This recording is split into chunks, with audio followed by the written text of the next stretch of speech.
비상계엄 선포한 2024년 12월 3일 오전 10시에 국무회의가 정상적으로 개최가 됐었죠. 해제 국무회의. 12월 3일 비상계엄 선포 당일 오전 10시에 51회 국무회의가 열렸었잖아요. 예, 네. 세종시에서 열렸어요. 예, 증인께서 주재를 하셨잖아요. 예. 그날 국무회의에서 뭔가 이대로면 나라가 국정이 마비된다 이런 얘기가 혹시 국무위원들 사이에 논의된 게 있었나요? 그때 그러한 차원의 얘기보다는 일반적으로 우리 그런 얘기가 있었던 건 아니고 정상적으로 진행된 통상적인 그렇습니다. 국무회의였던 거죠. 네. 그때 증인께서 그 국무회에서 이런 말씀을 하셨더라고요. 내년도 예산안이 하루라도 빨리 여야 간 합의를 거쳐 처리될 수 있도록 국회 초당적 협력을 다시 한번 당부드린다. 이런 말 기억하시죠? 예, 그렇습니다. 국회의장도 바로 전날에 예산안을 12월 10일까지 여야 간에 합의해서 좀 처리할 수 있도록 해달라 이렇게 말씀하셨잖아요. 네. 근데 증인이 이제 오전 10시에 국무회의에서 12월 3일 날 오전 10시에서 국무회의에서 예산안에 대해 국회가 초당적 협력을 해달라 이렇게 얘기를 하고 피청구인이 그로부터 12시간 뒤에 대국민 담화문에서 예산 폭거는 한마디로 대한민국 국가재정을 농락하는 거다. 지금 우리 국회가 범죄자 집단의 소굴이 됐다 하면서 비상계엄을 선포하셨거든요. 이 12시간 사이에 우리나라에 뭔가 국정이 마비될 정도의 어떤 뭔가 급박한 비상사태 아니면 상황 변화가 있었던가요? 증인이 국정을 운영하는 책임자로서 제가 그 상황에 대해서는 아는 바가 없습니다. 특별한 상황 변화는 없었다는 증인이 생각하기에는 그렇게 이해를 하면 되겠죠. 제가 뭐라고 답변할 수 있는 그런 상황이 아니라고 알겠습니다. 생각합니다. 피청구인은 보면 그 비상계엄 선포 담화문에서 국회를 지칭해서 여러 가지 표현을 사용하시는데요. 범죄자 집단의 소굴, 자유민주주의 체제를 붕괴시키는 괴물, 종북 반국가 세력, 폐악질을 일삼은 망국의 원흉 이런 표현을 쓰셨는데 반면에 증인은 여야 간의 협치를 굉장히 강조하시는 것 같아요. 그런데 비상계엄 선포 이전에 피청구인이 증인한테 국회에 대해서 이렇게 좀 표현하신 적이 있으신가요? 그런 표현을 정확하게 네. 말씀하신 것은 제가 기억하지 못합니다. 네, 회의석상에 이렇게 개인적으로 만나실 때도 기억하신 적은 없으시잖아요. 그렇죠? 그런데 그러나 국정에 대한 걱정, 네. 좌절 그런 것들은 예, 걱정을 하셨던 거지 국회를 이렇게 표현하지는 않으셨다는 거잖아요. 그런데 이런 국회가 반국가 세력이라고 하는 담화문의 비상계엄 선포 담화문의 내용에 대해서 증인께서는 좀 동의를 하시나요?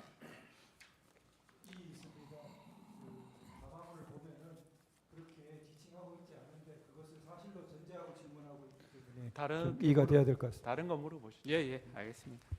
담화문 한번 나중에 읽어보시면 될 것 같고요. 그 계엄 국무회의 관련해서 몇 가지 좀 여쭤보겠습니다. 그 피청구인께서는 이 사건에서도 답변서에서도 그렇고 12월 10일자 담화문에서도 비상계엄은 국민들에게 거대 야당의 반국가적 폐악을 알려서 이를 멈추도록 경고하는 것이다. 그리고 이 재판소에서도 좀 전에도 질문을 하셨지만 국민들은 이 사건 비상계엄을 계몽령이라고 이해하고 있다. 이렇게 말씀을 하시는데 증인은 대통령이 이 헌법 77조에 따라서 행사하는 비상계엄을 경고령이나 국민 계몽령으로 이렇게 사용할 수 있다고 이렇게 알고 계신가요? 제가 그러한 지금 물어주신 변호사님께서 네. 대리인께서 말씀해 주신 것에 대한 내용을 제가 다 안다고 말씀드리기는 어렵겠습니다만 네. 그러나 하여튼 그러한 그 계엄이 우리나라의 경제나 대외 신인도나 이런 데 대한 미치는 영향이 매우 크다 이렇게 항상 말씀이신 거죠? 큰 그러한 그 걱정이고 또 잘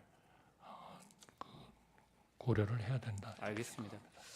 그러면 피청구인이 이 본 재판에서도 비상계엄 선포 후에 반나절 이내에 비상계엄 해제가 될 걸로 예상했다 이런 말씀도 하시거든요. 혹시 그 12월 3일 날 비상계엄 선포 전에 그 대적견실 회의라고 할지 간담회라고 할지 그 자리에서 피청구인이 국무위원이나 혹은 증인에게 이 비상계엄을 선포하지만 반나절이면 해제될 것이다 이런 말을 하신 적이 있나요?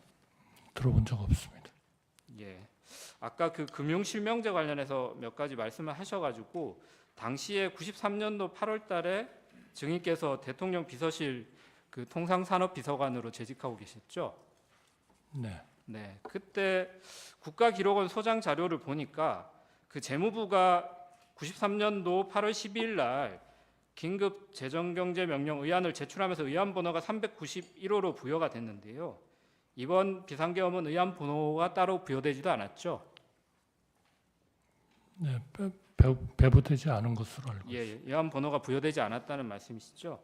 근데 긴급 재정경제명령하고 비상계엄이 이제 헌법상 요건은 조금 다른데 긴급 재정경제명령도 대통령은 지체 없이 국회에 보고해서 승인을 받아야 된다. 그리고 비상계엄도 대통령은 지체 없이 국회에 통고해야 한다. 이렇게 헌법에 76조, 77조가 규정돼 있는데요. 개헌법에도 국회가 폐회 중일 때는 대통령이 지체 없이 국회에 집회를 요구해야 된다. 이렇게 되어 있거든요. 혹시 이거 알고 계신가요? 비상계엄을 선포하고 나면 국회가 만약 폐회 중이면 국회 집회를 요구해야 된다. 그래서 비상계엄 해제를 할지를 국회가 판단하도록 빠르게 요구해야 된다. 이런 취지이거든요. 알고 계신가요? 네, 그때는 몰랐고요. 지금은 알고 계시죠? 사후적으로. 네.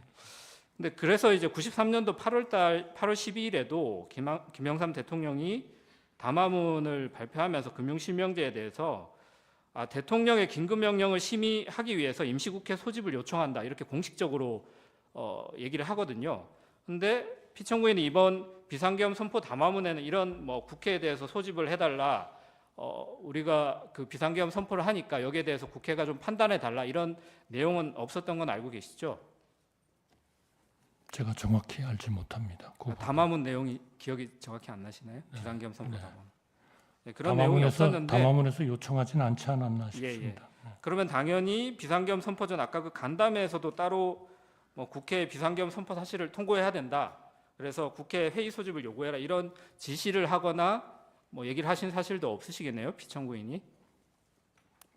저는 그 지시를 받은 바가 없습니다. 예, 알겠습니다. 그 비상계엄 선포 다음 날 2024년 12월 4일에 오후에 피청구인이 증인하고 한동훈 국민의힘 대표 등과 이제 대통령실에서 후속 대책을 논의했다는 보도가 있었는데요. 그때 참석하셨잖아요. 네. 뭐 여러분들이 가셨던 것 같은데 보도에 따르면 진지하게 현 상황에 대해 논의했으며 견해차가 드러나지 않았다 이렇게 보도가 됐는데 혹시 이 견해차라고 하는 것이 비상계엄 선포가 위헌위법하다 이거에 대해서 서로 견해차가 없었다는 것인가요? 증인도 이 비상계엄 선포는 정당하다 이렇게 동의하셨다는 건가요? 비상계엄의 어떤 위법, 위헌 이런 논의는 저는 없었던 것으로 기억합니다. 그러면 이후에 어떻게 할 것인가를 논의하셨다는 거죠? 국정 안정 네. 뭐 이런 쪽이 중심. 알겠습니다. 그날 이제 한동훈 대표가 최근 출간한 책에서 12월 4일 날 그 피청구인과 또 증인과 만난 자리에서 피청구인이 한동훈 대표에게 국회 해산도 할 수 있었는데 국회 해산을 하지 않았다 이렇게 말씀을 하셨다고 해요. 근데 피청구인이 당시에 그 모임에서 내가 비상계엄 선포 후에 국회 해산을 할 수 있었는데 안 했다 이런 말씀 들은 기억이 있나요? 없습니다. 한동훈 대표가 같은 책에서 그런 얘기도 하는데요. 당시 한동훈 대표가 피청구인한테 왜 나를 체포하려고 했냐 이렇게 물어보니까 피청구인이 만약 정치인 체포를 하려 했으면 방첩사령부를 동원했을 텐데 이번 계엄에서 방첩사를 동원하지 않았다 이렇게 말했다고 이제 책에서 썼다고 하시는데요. 그런 발언도 혹시 들으신 적 있으신가요? 제가 기억을 못합니다. 알겠습니다. 그 증인이 2024년 12월 11일 국민께 드리는 말씀에서 증인께서는 비상계엄 선포에 일관되게 반대했지만 막지 못했다. 그래서 깊이 자책하고 있다라고 했는데 비상계엄 선포 후에도 피청구인이 탄핵되기 전까지는 뭐 많은 시간이 있었잖아요. 그 시간 동안 피청구인한테 비상계엄 선포가 좀 잘못됐다 이런 내용에 대해서 정식으로 좀 의견을 말씀드린 적이 있으신가요? 이미 해제가 됐기 때문에 네. 그러한 논의는 많이 하지 않았습니다. 아예 논의 자체를 안 하셨다는 건가요? 그때의 가장 중요한 거는 어떻게 하면 수습을 할 건가 이런 재정, 문제였다는 거죠. 경제 이런 알겠습니다. 쪽에 그러면 수습을 할 거냐. 증인이 어제 열린 증인에 대한 그 탄핵 심판 변론기일에서도 비상계엄 선포 당시 피청구인을 설득하지 못해서 국민들한테 송구하다 이런 말씀도 하셨는데요. 증인이 생각하기에 당시에 피청구인을 좀 설득하지 못한 이유가 어떤 거라고 생각하시나요? 글쎄요, 대통령에 대한 그런 그 소위 나라를 구해야겠다는 그 의지 이런 것들이 결국 강했기 때문에 설득하지 못했다. 우리가 설득을 못한 거 아닌가 그렇게 생각합니다.